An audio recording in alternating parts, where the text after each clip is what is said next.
Go ahead. Judge me if you want. But let me ask you something first. If your husband made you feel invisible for years, would you not enjoy being seen by someone else? I was not trying to destroy my marriage. Of course not. I was only reminding myself that I still had options. That night, I texted my quiet husband not to wait up and told him to be a good boy. He only touched his wedding ring and smiled like a man too weak to stop me. I am Jenna Whitmore, 33, and I build perfect little scenes for a living. Of course, people see what I show them first. If your husband made you feel invisible for years, would you not enjoy being seen by someone else? I was not trying to destroy my marriage. It was just attention, the kind my quiet husband had forgotten how to give. That night, I sent him a message saying not to wait up and to be a good boy, because I was sure he would do exactly that. I stood in front of the bedroom mirror with my red lipstick in one hand and my phone in the other. The dress was black, tight, and too much for dinner with friends. That was the point. Girls' night was not supposed to look like laundry, soft pants, and safe shoes. Girls' night was supposed to remind me that I still had a body people noticed. Mark stood in the doorway behind me. He had one shoulder against the frame, his work shirt still on, his face quiet in that way I used to call peaceful before it started feeling empty. He asked if something had changed tonight because I looked different. I told him nothing had changed. I said Ella wanted photos and the girls liked dressing up. Of course that was true enough to sound clean. He looked at my reflection instead of my face. Then he asked if Ryan would be there. That made me smile. Ryan was Mark's best friend from college. He knew our wedding playlist. He helped Mark move my old couch into our first apartment. He was the kind of man a wife was supposed to treat like family, which made it easier when he started treating me like someone worth noticing. I told Mark that Ryan might stop by because everyone knew the same places downtown. I made it sound accidental, small, harmless. Mark touched his wedding ring with his thumb, just once. He always did that when he had no real answer. My quiet husband, folding back into silence like silence made him noble. There had been a time when that silence felt safe. 6 years married, 8 years together, and I could still remember Saturday mornings when he brought me coffee before I opened my eyes. He never asked how I wanted it. He knew. I used to fix his tie before meetings because he always made the knot too tight. We had rain night crime shows, takeout on the floor, and a private joke about how he could never stay awake past the second episode. So no, I was not some woman who had never loved him, but love changes when a house gets too quiet. After his father got sick, Mark became a list of duties: bills, repairs, hospital calls, insurance forms. He handled everything except me. He showed love by making sure the roof did not leak and the car had gas. Useful things, good things. But a woman can sit inside a well-managed life and still feel untouched. Ryan noticed what Mark did not. At first, he only gave me rides when Ella drank too much. Then he started knowing my cocktail order. Then he opened doors, carried my clutch, saved seats, and looked at me like I had entered a room for a reason. It was just attention. I kept saying that because it made everything lighter. Ella loved it. She said Mark would never guess. The girls laughed when I joked that every woman needed a backup plan. I called Mark sweet, loyal, and blind. I said Ryan was useful because he already knew how to make me smile. That Friday, I leaned closer to the mirror and finished my lipstick. Red, clean, sharp. Mark asked if I wanted him to pick me up later. I told him not to wait. I said he should relax, be good, and let me have fun for once. He did not argue. He only watched me pick up my clutch. Then he touched his ring again and gave me a small smile. I read that smile as surrender. At the door, I sent the text even though he was close enough to hear my heels on the floor. I wanted the words to sit on his phone after I left. I wanted him to see them glowing there, neat and cruel and funny. Girls' night, don't wait up. Be a good boy. Then I walked out with my perfume hanging in the hallway behind me, certain that by midnight, 2 men would still be thinking about me. Blue velvet always looked cheaper from the outside. The sign buzzed in blue light over the door, and the sidewalk smelled like rain, perfume, and cigarette smoke from people pretending they were not tired. I used to tell Mark the place was tacky, too loud, too crowded, too many women trying too hard. Of course I said that when I was still pretending I did not like being looked at. Ryan was already waiting near the curb when my car pulled in. He wore a dark jacket and leaned against his own car like he had nowhere better to be. That was one of the things I liked about him. Mark was always arriving from responsibility. Ryan arrived from possibility. He opened my door before I touched the handle. He told me I looked nice. Not too much. Not like he was crossing a line. Just nice with his eyes staying a second too long on the dress. That second was enough. It was just attention. And I had learned to live off small things. I asked if he was playing driver for the whole group again. He said Ella had already called him twice and that he had accepted his role. I laughed because I liked that word. Role. Everyone had one. Mark was my quiet husband at home. Ryan was the man outside the bar holding the door. Ella was the witness who made everything feel funny instead of cruel. Inside, the girls had our usual booth in the back, under the blue wall light that made everyone look younger. Ella shouted my name first. Mara lifted her glass. Tessa slid over to make room. Brooke smiled, but hers was slower, as if she had already decided to watch before joining in. Ryan ordered the first round before anyone asked. He knew mine. Gin, cucumber, no sugar. Mark would have asked if I wanted water first. Ryan just knew the drink that made me feel sharp. Ella leaned close and asked if my husband had cried when I left the house looking like that. I told her Mark did not cry. He went quiet. That was worse in some ways, but I did not say that part. I said he had asked if Ryan would be there. The table reacted exactly how I wanted. Ella made a face. Mara covered her mouth. Tessa asked if he was finally learning basic math. One wife, one best friend, too many girls' nights. I told them not to give him too much credit. My quiet husband could notice smoke and still not understand fire. Ryan gave a short laugh, but it did not land right. It stopped too soon. I saw it and ignored it, because I had already decided what he was. Men who wanted you often pretended to be moral first. It made them feel less guilty when they moved closer later. Mark texted while Ryan was setting my drink in front of me. He asked if I got there safely. That was Mark. Soft door. Soft question. Soft little leash. I typed that I was fine. I added that he should relax. Then I put my phone face down on the table because I wanted to feel unavailable. Being wanted is better when someone has to wait for your answer. A minute later, another message came. He asked why Ryan's car had been outside our house the previous Friday. That one made the table go quiet for half a breath. I read it twice, not because I was scared, but because I needed the right shape of lie. There are lies that sound like lies because they try too hard. I worked in events. I knew the cleanest answer was the smallest one. I told him Ryan had given Ella a ride and stopped by for a minute. Then I added that it was strange he was keeping track of cars now. Gaslighting sounds ugly when other people do it. When you are the one doing it, it feels like pushing back against unfair pressure. Mark did not answer. I showed Ella the phone, and she grinned again. She said Mark was trying to act like a detective after 6 years of being a houseplant. That made everyone laugh except Brooke. Ryan sat beside me, but not close enough to touch. I shifted once, letting my knee angle toward him under the table. He moved his leg back like the space mattered. I told myself he was nervous. That made sense. Ryan had known Mark for years. There was guilt there. Maybe even loyalty. I did not mind loyalty if it was weak enough to bend. In fact, it made the whole thing better. A man who had to fight himself for you made you feel expensive.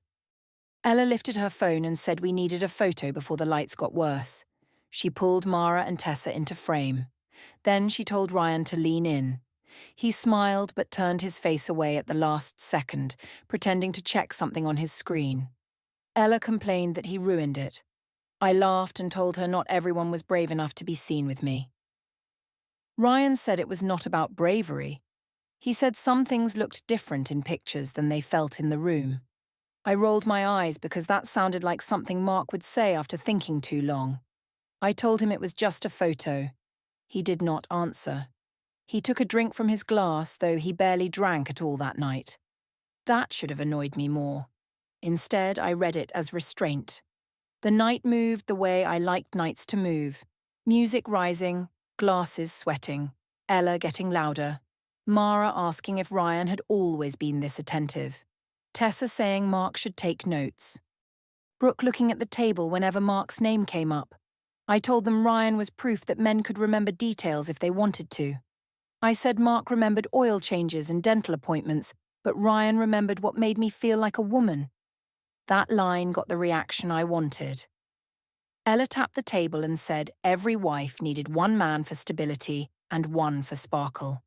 I said that was exactly why every smart woman should keep a backup plan. Not to use right away, just to know she would never be stuck begging to be chosen. Ryan looked at me then. Not hungry, not flattered, just still. I asked why he was looking at me like that. He said he was wondering if I heard myself when I talked about Mark. I smiled because I thought I understood the game. He wanted me to say Mark did not matter. He wanted permission to stop feeling guilty. So I gave him half. I said Mark mattered in his way. Safe men mattered. Roofs mattered. Bills mattered. But a woman was allowed to want more than a working house and a husband who touched her like she was part of the furniture. That was true enough to hurt. Ryan looked down at his phone again. The screen lit his face for a second, and his mouth tightened. I asked if Mark was texting him. He said no. Too fast. I liked that. It made me think I had made him nervous. Later, in the bathroom, Ella followed me with her drink in her hand. The mirror was scratched at the edges, and the blue light made my lipstick look darker. I leaned close and fixed the corner of my mouth. Ella asked if I was really keeping Ryan as an emergency exit. I told her not to make it sound so dramatic. Then I said Mark was too dumb to see it and Ryan was too attached to leave. If my quiet husband ever stopped being useful, his best friend already knew how to take care of me. Ella laughed so hard she almost spilled her drink.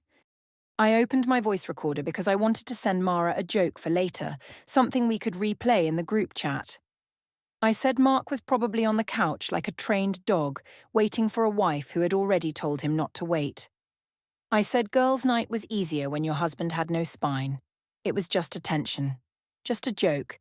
Just the kind of thing women said in bathrooms when the music was loud and nobody important was supposed to hear. When we came back, Brooke was watching Ryan. Not me. Ryan. He had his phone turned face down on the table now. His fingers rested on top of it, flat and careful. I sat beside him and asked if he missed me. He gave me a small smile and said I had only been gone 5 minutes. I told him 5 minutes was enough for some men to panic. He did not laugh that time. My phone buzzed again near my glass. Mark had not answered my last message, but now he sent one short line asking if I was having the kind of fun I wanted. I stared at it and felt a small rush of victory.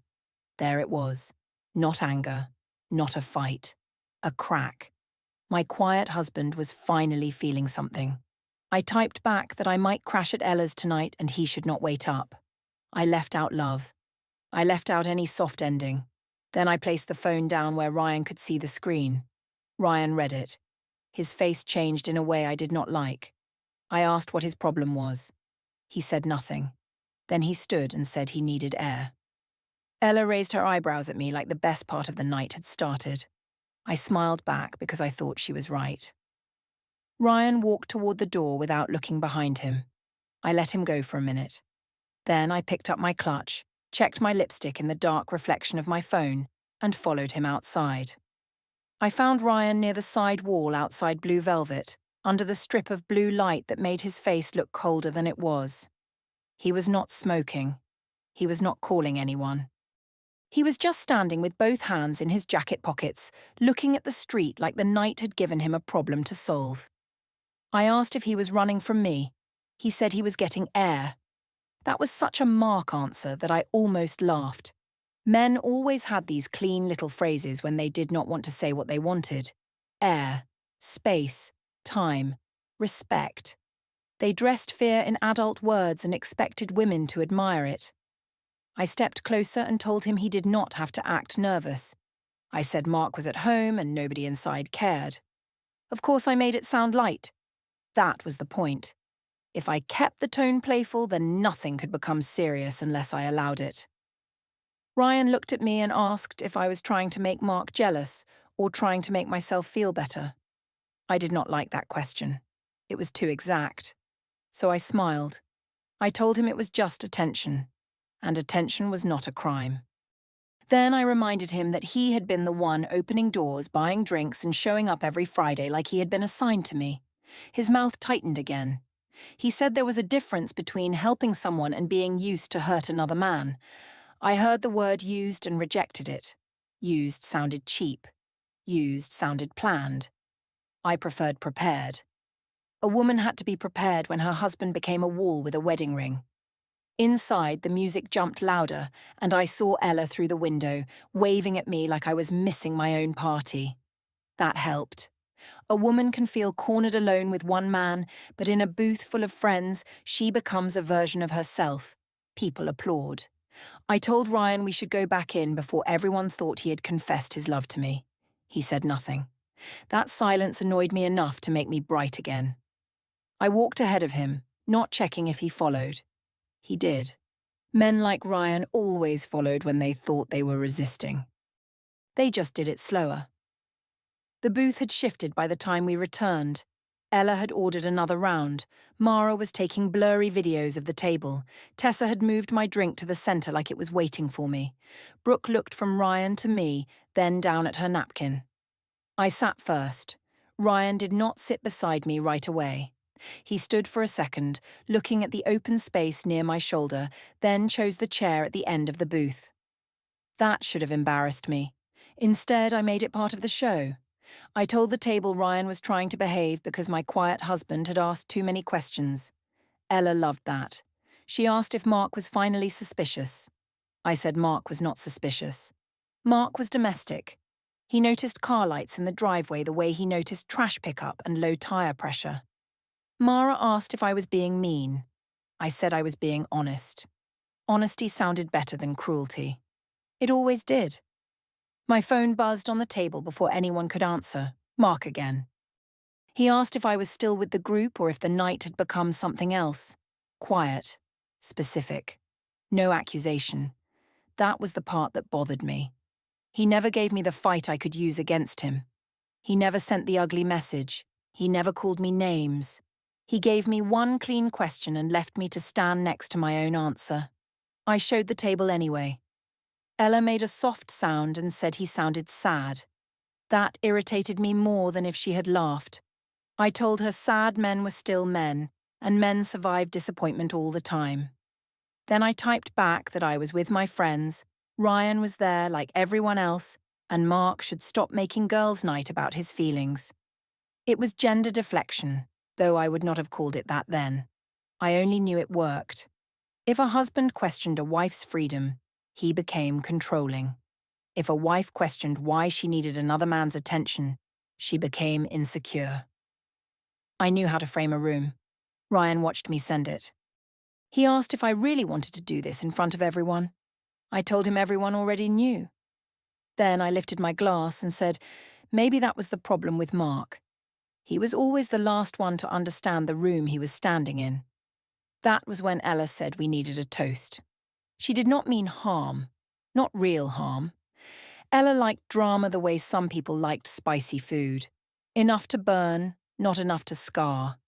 She raised her glass and told me to say something for the wives who still had a pulse.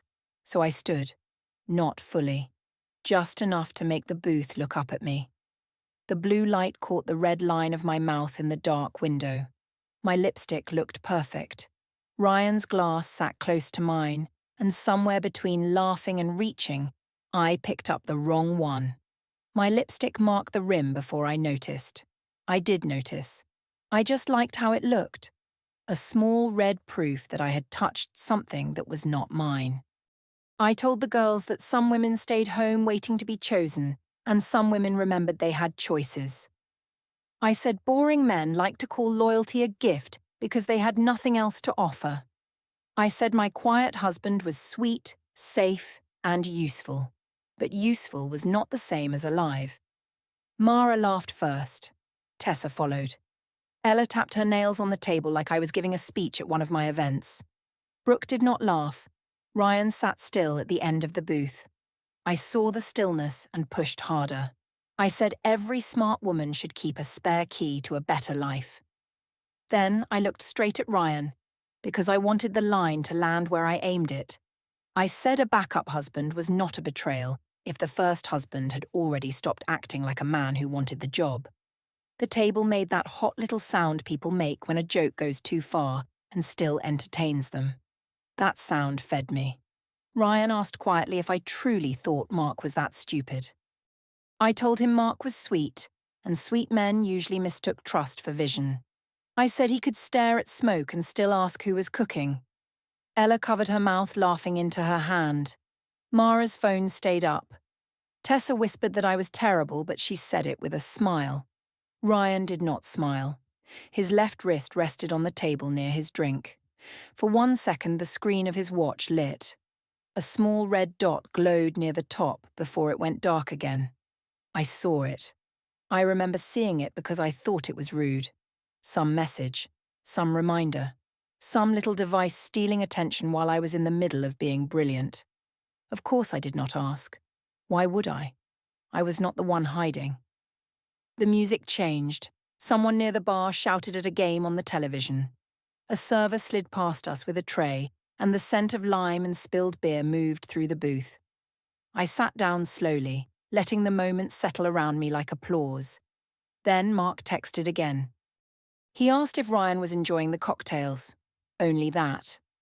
I stared at the line and felt heat move up my neck. Not shame. Victory. He knew enough to be jealous but not enough to stop me. That was the perfect place for him. Close enough to hurt. Too far to act. I turned the phone so Ella could read it. She did not laugh this time. She asked if maybe I should answer carefully. I told her careful was what got women ignored. Then I typed back that Ryan was being a gentleman, which was more than some husbands remembered how to be. I added that Mark should not wait up because I might not come home. I did not send it right away. I let Ryan see it first. His eyes moved over the words. He asked if I wanted him to tell me not to send that. I asked if he wanted me to need his permission. He looked away, so I sent it. The message left my phone with a tiny sound I could barely hear over the music, but I felt it as a clean cut. There. A line crossed in public. A line crossed with witnesses. A line crossed because I wanted everyone, including Ryan, to understand that Mark no longer controlled the story. For a moment, the room gave me exactly what I wanted. Ella looked impressed. Mara looked entertained. Tessa looked nervous in a way that still felt like attention. Brooke looked tired, but Brooke had always been too careful with other people's marriages. Ryan stood again. This time, nobody joked. He said he needed air, but his voice was different. Not nervous, not tempted, cooler. I reached for my drink, then realized I had Ryan's glass. My lipstick was on it, bright and obvious. I set it down and smiled because it looked like evidence of power. Ryan walked toward the door. Ella leaned close and asked if I was going after him. Her voice had lost some of its shine. I told her of course I was. The next part was the easiest. Ryan would try to act honourable. I would make him admit he wanted me anyway. Then Mark would finally understand that a woman like me did not sit at home waiting for a man who forgot how to look. I picked up my clutch and followed Ryan outside again. This time, when I stepped through the door, he was already waiting near the curb. And he was not looking at me like a man about to confess. Ryan stood near the curb with his arms at his sides, not crossed, not open. That bothered me more than if he had looked angry. Anger was easy. Anger meant heat. Heat could be turned. But this was something flatter. He looked like a man who had already stepped out of the room in his head and was only waiting for his body to follow. I asked why he kept leaving the table. He said because I kept making Mark smaller in rooms where he was not there to answer. I laughed too quickly. The sound came out bright and thin. I told him he was being dramatic, and of course Mark was fine. My quiet husband had built a whole personality out of being fine. Ryan did not move. He asked if I ever thought about how many times Mark had asked one calm question, and I had turned it into proof that he was weak. That landed too close. For a second, the street went sharper. The buzzing sign. The wet curb. Ryan's face under the blue light. I remembered Mark in the doorway, his thumb moving over his wedding ring. I remembered the way he had asked if Ryan would be there. Not loud, not accusing, just tired in a way I had refused to name. A door opened in my mind. Not all the way. Just enough. Maybe Mark had not been blind. Maybe silence was not always ignorance. Maybe the man I kept calling too quiet had been standing there, watching me build a version of myself I would not have dared to describe out loud. Then a woman laughed near the bar entrance, and the moment closed. I told myself Ryan was trying to make me feel guilty because he wanted me to choose him cleanly. Men loved clean stories. They wanted women to risk everything and then thank them for being worth it. I would not give him that kind of power. I told Ryan he had enjoyed every ride, every drink, every Friday night when I called. I said he could not suddenly act like a priest because Mark had finally started noticing. Ryan said I was confusing attention with permission. There it was again, that stiff moral voice. Almost Mark's voice, but with better posture. I stepped closer and lowered my own. I told him Mark had made loneliness normal in my house. I told him I could sit beside my husband for an entire dinner and feel like furniture. I told him Mark knew how to fix a door handle, pay a bill, answer a hospital call, and still not ask one real question about me for weeks. Ryan looked away then. Not because I had won. I thought that was why, but it was not. He looked away because the truth in my words had nowhere clean to go. That was the problem with being partly right. It made me think I was right about everything. Ryan said Mark had failed me in ways. He said that did not explain why I had turned his oldest friend into a backup plan. I hated the phrase backup plan when he said it. It sounded different outside my mouth. In my voice, it had been funny, practical, female wisdom. In his, it sounded like something cold kept in a drawer. I said it was just attention. Ryan said attention did not need secrets, voice notes, or jokes about trained dogs. I went still. Not afraid. Angry. There was a difference, and I needed that difference. I asked what he meant by voice notes. He did not answer right away. A car passed, splashing through water near the curb. He watched it go, then said he had given Mark the last thing he needed. I stared at him. The last thing he needed. The words were strange, but I forced them into a shape I liked. Maybe Ryan meant advice. Maybe he had told Mark to wake up, to treat me better, to stop being so calm all the time. Maybe this was his way of pressuring both of us. A man like Ryan liked being necessary. He wanted to be the storm and the shelter. So I smiled. I told him if he had talked to Mark, then good. Maybe my quiet husband needed another man to explain what his wife had been trying to say for years. Ryan's face did not soften. Inside, Ella opened the door and called my name. She asked if everything was fine. Her voice tried to sound playful, but it came out careful. I turned back to her and said everything was perfect. Of course it was not. But the faster I said it, the less room anyone had to test it. When we returned to the booth, the girls were quieter. The drinks were still there, but nobody had touched the new round. Mara's phone was in her purse now. Tessa stirred her ice with a straw. Brooke looked directly at me for the first time all night.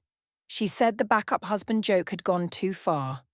I told her jokes only bothered people when they were jealous of the person telling them. Brooke's face changed. Not hurt. Finished. She said she was not jealous of this. The table went silent. Ella looked down into her drink. That small movement irritated me more than Brooke's words. Ella was supposed to be the one who understood the performance. She knew how this worked. She knew Mark made me feel invisible. She knew Ryan made me feel alive. She knew it was just attention until I decided it was something else. I sat down and picked up my phone. Mark had still not replied. That silence pressed harder now. I opened our messages and typed something softer. Not an apology. I was not apologizing for wanting a night out, but softer, controlled. I told him I might stay at Ella's because the night had become awkward, and we could talk tomorrow when he was ready to be fair. Fair. That was a good word. It made me sound calm. I sent it. Then I waited. 1 minute. 2. Nothing. I imagined him sitting on the couch, phone in his hand, wounded and stubborn. I imagined him trying to punish me with silence because he had no other weapon. The thought steadied me. If he was silent, he was still reachable. If he was hurt, I could still shape the conversation when I got home.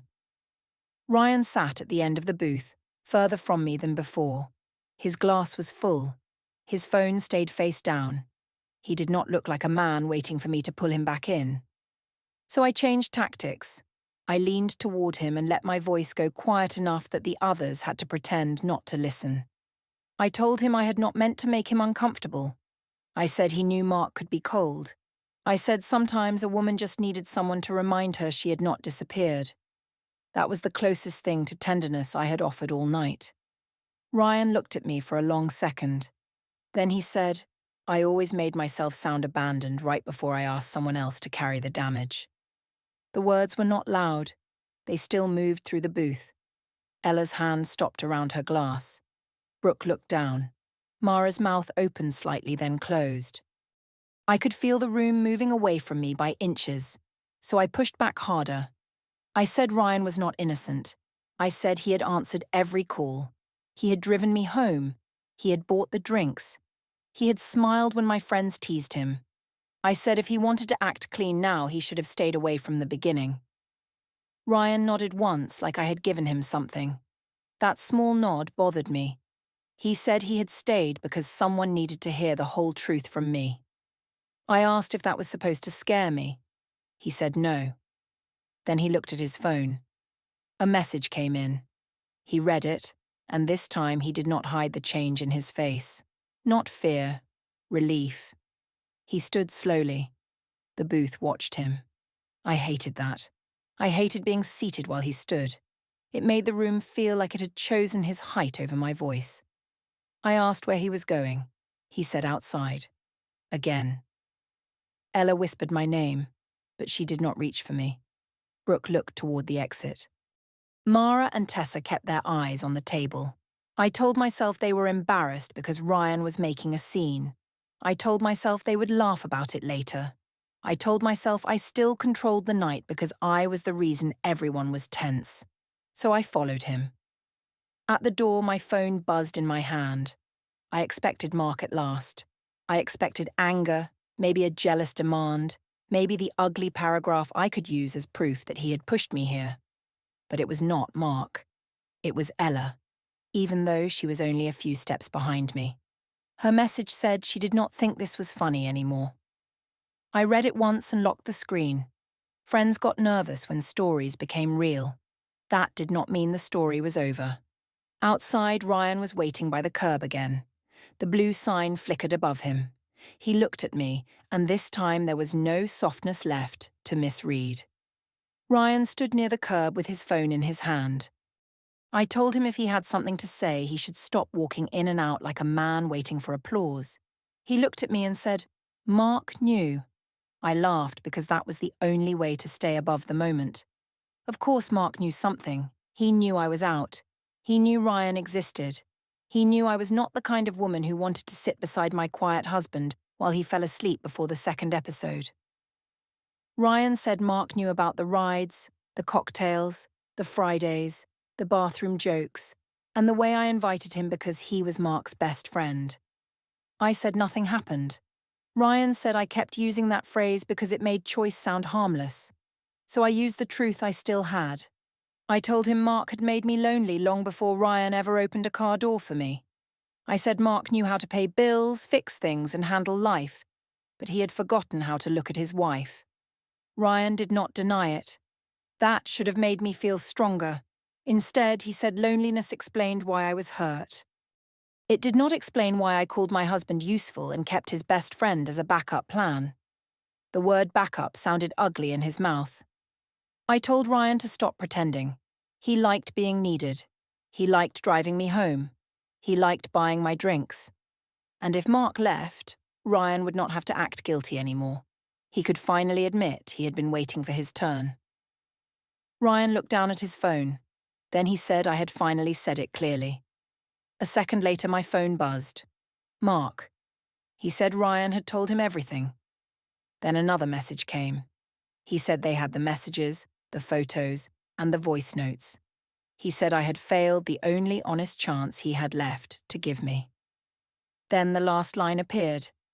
He told me to come home if I wanted to say anything before he finished this properly. I called him. No answer.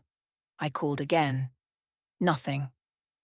My quiet husband, the man I mocked for waiting, was no longer waiting for my voice.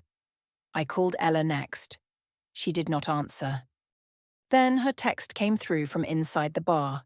She said she did not want to be part of this anymore. That was all. No joke, no defense, no plan. I looked through the glass and saw her turn away from me. So I went to my car. Ryan said Mark was not doing this to scare me. I told him Mark loved me. Men like Mark did not leave. They waited until their wives came home crying and gave them a reason to forgive. Ryan only said I still thought waiting was weakness. I drove home in 10 minutes. My lipstick was smeared in the mirror, but I did not fix it. Desperate could work in person. Desperate could still be shaped. I parked crooked in the driveway and built my first sentence before opening the door. I would start soft. I would say Mark was right to be hurt. Then I would cry. I believed he would still be my quiet husband. Mark was sitting in the living room when I opened the door. Not pacing, not shouting, not drunk with anger. Sitting. The divorce papers were on the coffee table. A folder lay beside them. His phone was face up and my own voice note sat on the screen like a thing with teeth. I dropped my clutch. I told him it was not what he thought. I said Ryan misunderstood. I said girls joked when they drank.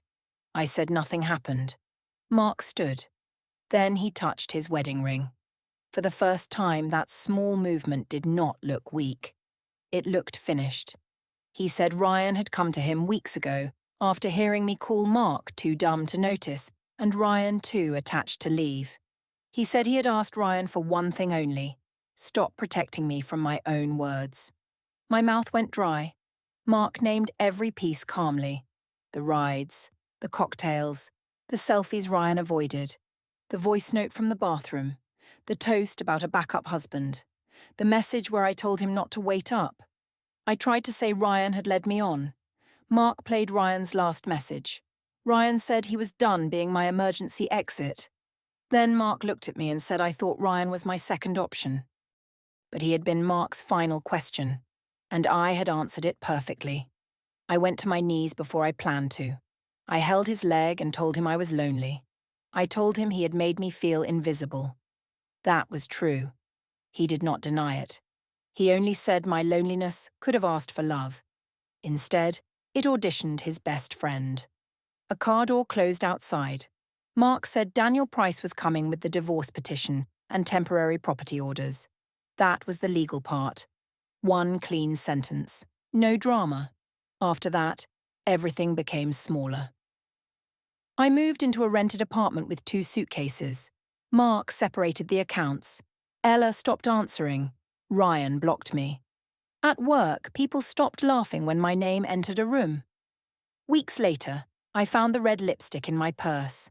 I could not wear it. I had thought keeping 2 men close meant I would never be left. By midnight, both doors were closed. I told my husband not to wait up, and I became the only one still waiting.